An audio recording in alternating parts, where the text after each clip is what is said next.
they sort of falls into the trap or the narrative that anything comes out from China is a threat. Why US can do that? They can bring in Chinese EV cars, maybe their EV industry could be better.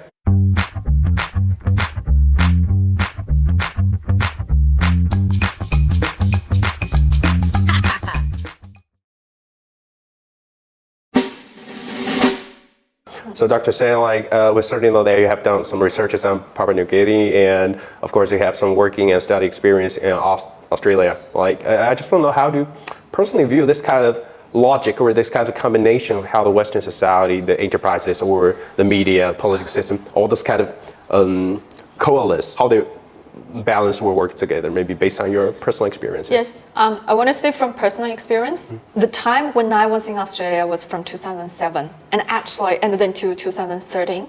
And I think personally speaking, I had my best times and years in Australia. And I think that was the honeymoon period, that China-Australia relations.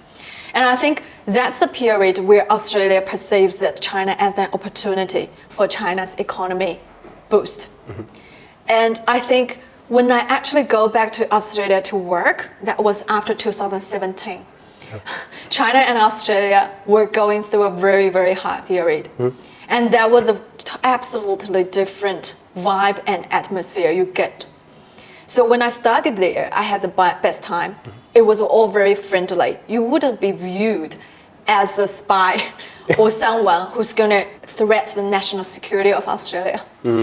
But because of your race, at that time, you won't be doubted. No, I think at that time, from 2007 to 2013, the times that I stayed there, Australia was very friendly and it was very positive about overseas students. They view overseas students, and no matter they're from China, Indonesia, or Japan, or Korea, they are all the same. It definitely is an add-on to Australian multicultural diversity. And Australia values diversity. And that was a whole narrative that I had when I was there. But I think after 2017, Australia went through a very, very different or a shift of narrative about China in particular.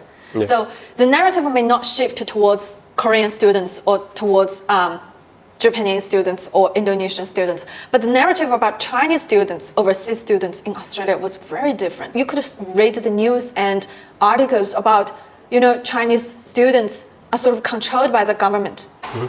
And there are taboo about the topics that can be discussed in Australian universities. There was a very hard time between China and Australia bilateral relations, but then you see the narrative about Chinese students changed, which is a very unfair practice towards Chinese overseas students. How do you view this kind of shift? Why does that happen? Why did that happen? Why did that happen? And I think that's, it's definitely an international relations approach towards this question is that, first of all, I think it was a top-down securitization from Australian government.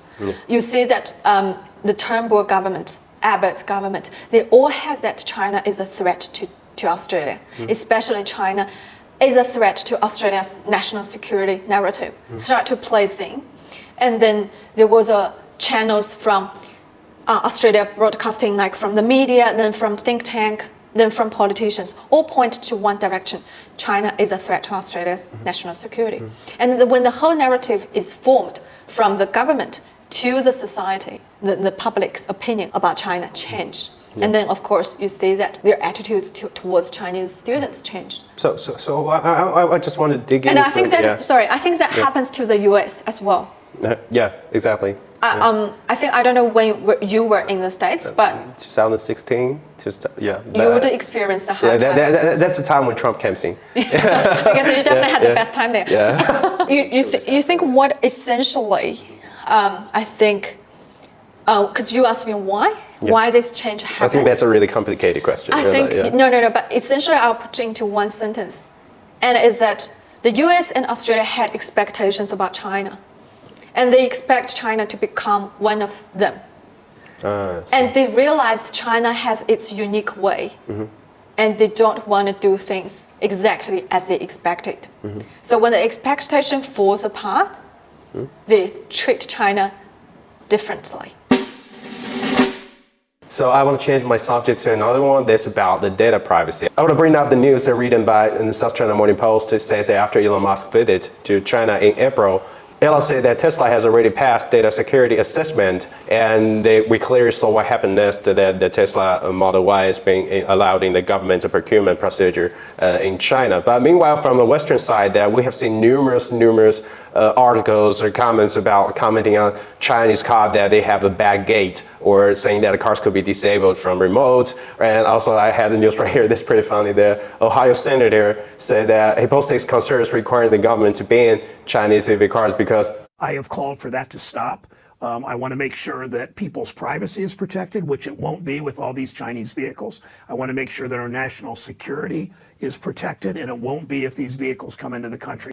Or he doesn't want the influx of this kind of internet-connected EV cars that may be capable of collecting some data about U.S. citizens. I said the U.S. is making a fuss about this, but we allow Tesla into, we give them land, we give them people, we give them manufacturer, we give them factories to facilitate Tesla. Maybe at a certain point we saved Tesla from bankruptcy, like maybe in 2016 when Shanghai allowed Tesla into Shanghai, gave them all the benefits. I just wonder why is that? Why is Western world so worried about it? I think that, you see, I laughed because that whole narrative that you gave me remind me a lot about the whole securitization of China. Yeah. So it's not just about vehicles that the US senators worries that we're going to attack them, even including TikTok.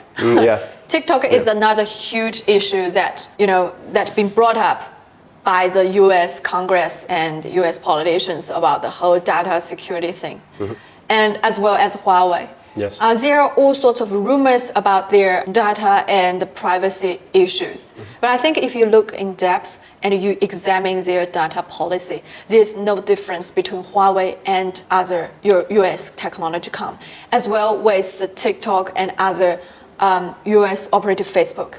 So they are all actually for those corporations, they all sort of, maybe they all have the same sort of law firms and to frame their privacy protocols. Yes. But then you see that the criticism towards China falls perfectly into the whole narrative of securitization of every China enterprises.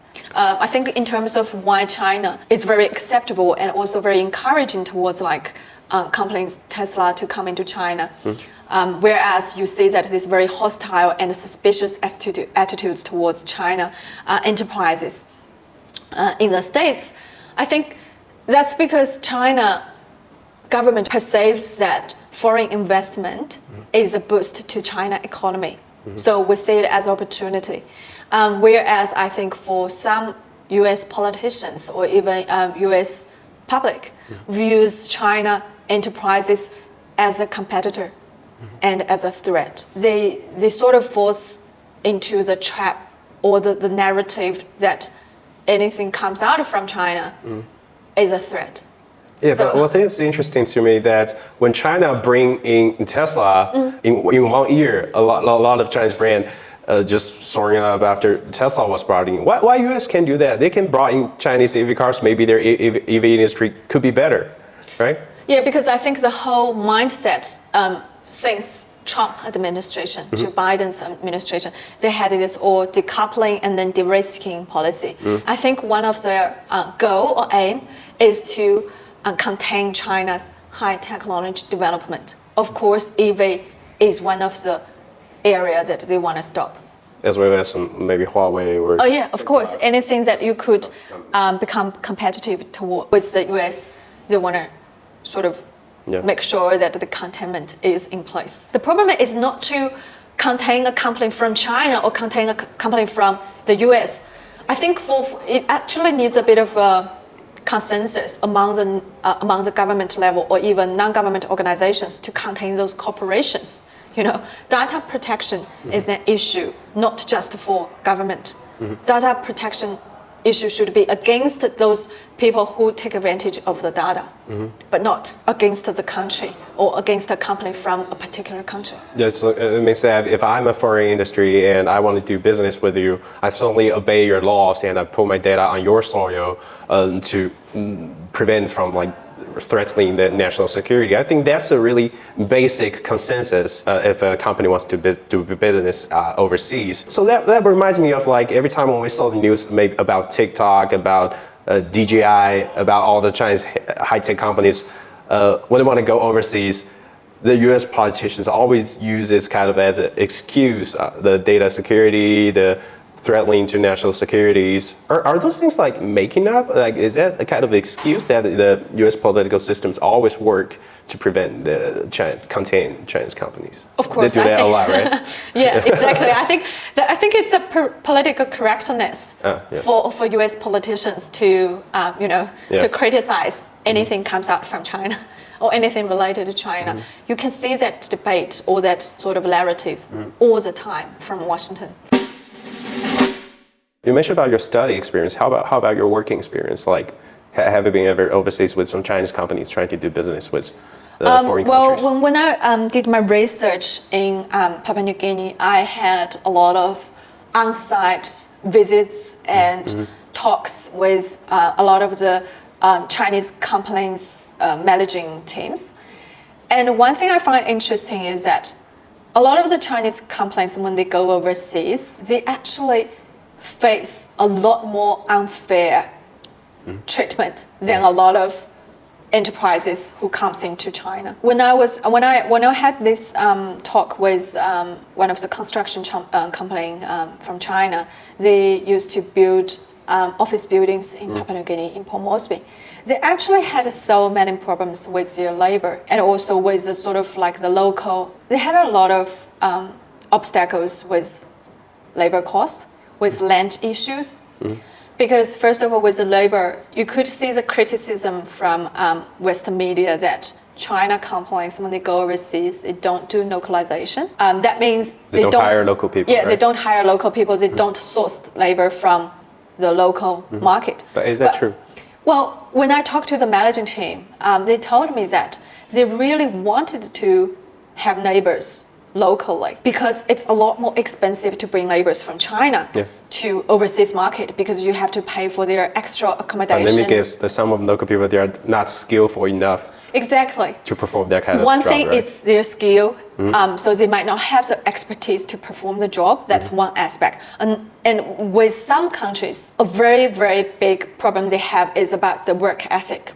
Okay. So they may turn up one day and they might don't turn up the next day. Having some beers or something. Yeah, maybe they wouldn't pick up their phone when they don't show up, and they don't have the sort of work ethic to actually, compliant to all the company rules. So that's one thing that China companies have when they go overseas, and that's why they find it's very hard to source labor locally. But still, they're trying to, because with expertise, a lot of Chinese companies actually start to do this sort of training, training schools, and then be sure that they have equip them with the skills and expertise to be able to perform the job. You have to see it from another perspective, maybe a more comprehensive way to see why they don't source neighbors from locally. Yeah, that's why I want to mention about is that U.S.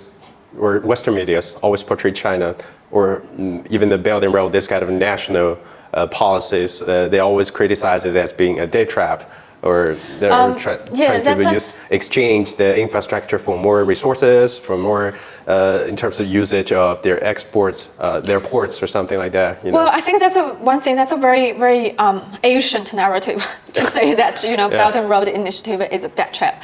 But I think there are numerous articles, even from Western think tank, have already cleared or made the argument that it might not be a debt trap. Like, for example, China has been building infrastructure projects, Pacific Islands. We've been doing it mainly through 3 ways. One is no interest borrowing. Loans, right? So that's sort of like an aid. Yeah.